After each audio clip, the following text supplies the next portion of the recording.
Hello students, मेरा नाम है दिव्यम। आज के लेक्चर से हम बात करने वाले हैं पार्टिसिपल्स के बारे में।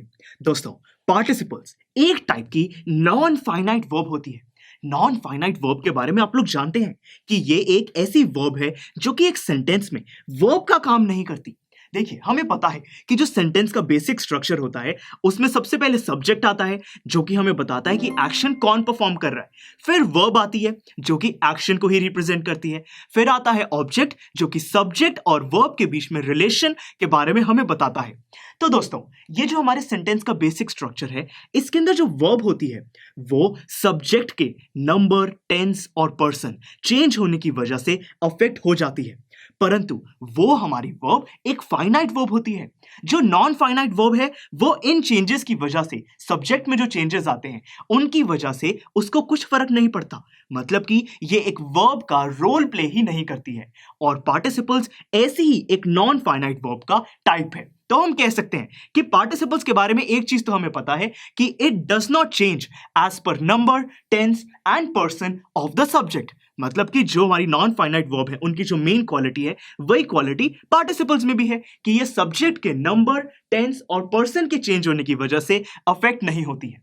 अब दोस्तों, बात आती है कि ये जो पार्टिसिपल्स हैं, अगर ये एक सेंटेंस में वर्ब की तरह काम नहीं करते, सब्जेक्ट के चेंज होने से अफेक्ट नहीं होते, तो करते क्या है? तो दोस्तों, इसका आंसर है कि ये एक सेंटेंस में एडजेक्टिव की तरह रोल प्ले करते हैं। देखिए, participles functions as an adjective. किसी भी सेंटेंस में एक नाउन को डिस्क्राइब करने के लिए, नाउन आपको पता है कोई भी नेमिंग वर्ड, किसी भी नेमिंग वर्ड को डिस्क्राइब करने के लिए जो वर्ड यूज किया जाता है उसको हम एडजेक्टिव कहते हैं। और ये पार्टिसिपल्स एडजेक्टिव का ही रोल प्ले करते हैं।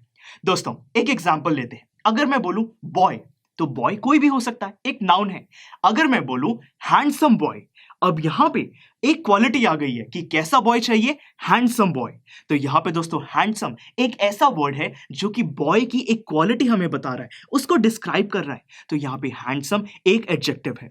परंतु दोस्तों, हैंडसम कोई वर्ब तो नहीं है, तो इसलिए ये पार्टिसिपल नहीं है। वो हम देखेंगे कि ऐसे कौन सी वर्ब्स होती हैं जो कि एडजेक्टिव की तरह काम कर सकती हैं और किस तरीके से काम कर सकती हैं, वो हमें एग्जाम्पल से पता चलेगा। तो देखिए, पहला सेंटेंस है I like the dancing cat.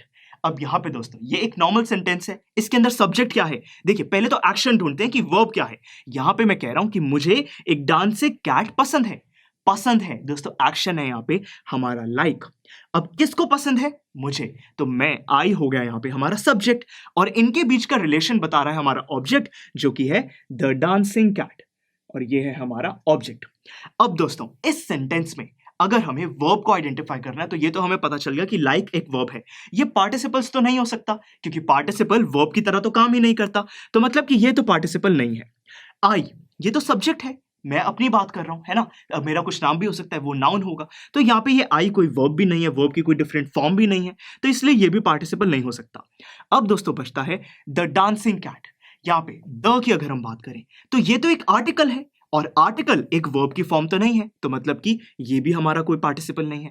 Cat, ये तो मैं किसी एक एनिमल का नाम बता रहा हूं, एक नाउन है। तो दोस्तों, ये भी एक कोई वर्ब की फॉर्म नहीं है, पार्टिसिपल नहीं हो सकता। तो मतलब कि पार्टिसिपल ये डांसिंग हो सकता है। चेक करते हैं दोस्तों, डांसिंग, अगर मैं इसकी, ये तो एक वर्ब की दूसरी फॉर्म है, अगर मैं इसकी मेन वर्ब की बात करूं तो वो होगा हमारा डांस। अब दोस्तों, डांस में, डांस क्या है? एक एक्शन का ही तो नाम है, नाचना, ये एक एक्शन है। तो यानी कि डांसिंग एक वर्ब की थोड़ी सी डिफरेंट फॉर्म है। और यहां पे ये क्या कर रही है? डांसिंग हमें बता रहा है कैट की एक क्वालिटी, कि कैसी कैट? Dancing cat. तो दोस्तों, यहां पे ये एक वर्ब है जिसकी एक दूसरी फॉर्म यूज की जा रही है एडजेक्टिव के रूप में। यहां पे डांसिंग एक एडजेक्टिव का रोल प्ले कर रहा है कि कैसी कैट? Dancing cat. तो यानी कि दोस्तों, ये एक नॉन फाइनाइट वर्ब है, और क्योंकि ये एक नॉन फाइनाइट वर्ब एडजेक्टिव की तरह काम कर रही है, हम कह सकते हैं कि ये एक पार्टिसिपल है। तो दोस्तों, आई होप कि अब आपको समझ आया कि पार्टिसिपल को आइडेंटिफाई करने के लिए हम पहले ये देखेंगे कि सेंटेंस में वर्ब्स कहां पर है, और वो जो वर्ब है, डिफरेंट वर्ब की चाहे वो फॉर्म्स हो, वो किस तरीके से काम कर रही हैं। इस सेंटेंस में दो वर्ब थी, लाइक और डांसिंग। लाइक तो एक वर्ब की तरह ही काम कर रही है, पर डांसिंग एक वर्ब की तरह काम नहीं कर रहा, ये तो एक एडजेक्टिव है। तो इसीलिए ये एक पार्टिसिपल है, और लाइक ये तो एक नॉन फाइनाइट वर्ब ही नहीं है, ये तो एक फाइनाइट वर्ब है जो कि सब्जेक्ट के चेंज होने से चेंज हो जाएगी। सेकेंड एग्जाम्पल देखते हैं। The broken glass cut my foot. अब दोस्तों हम कह रहे हैं कि एक ऐसा ग्लास जो कि टूटा हुआ था, उसने मेरे फुट को कट कर दिया। यहाँ पे दोस्तों एक्शन क्या है?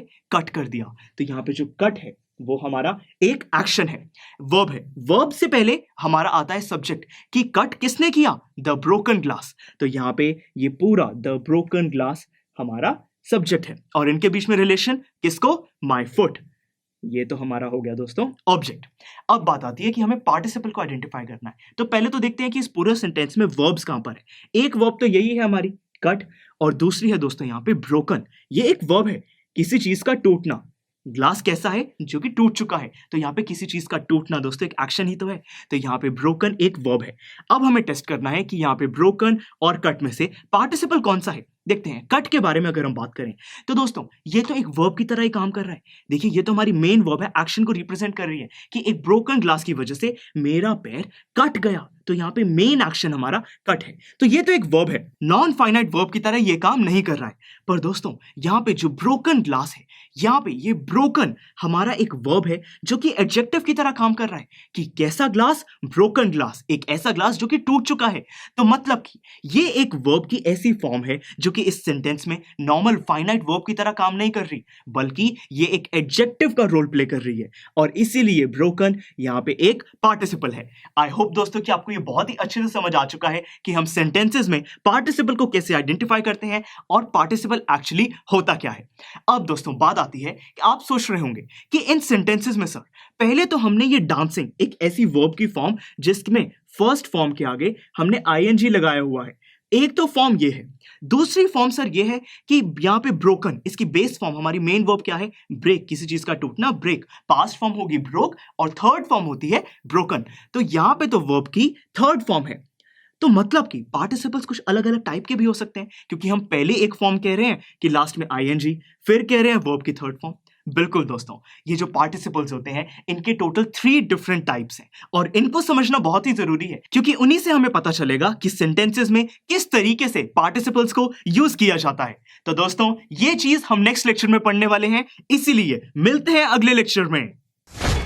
स्टूडेंट्स, आई एम श्योर आपको ये वीडियो बहुत पसंद आया होगा। तो इसी तरह से इंटरेस्टिंग तरीके से अगर आप सारे कॉन्सेप्ट्स, थ्योरीज, डिफरेंट चैप्टर समझना चाहते हैं तो डाउनलोड करिए PUSTAC ऐप, क्योंकि इस ऐप पर आपको बहुत कुछ मिलेगा। सैम्पल पेपर्स हो, टिप वीडियोस हो, different lectures, back exercise solutions, बहुत कुछ। So what are you waiting for? Download PUSTAC app.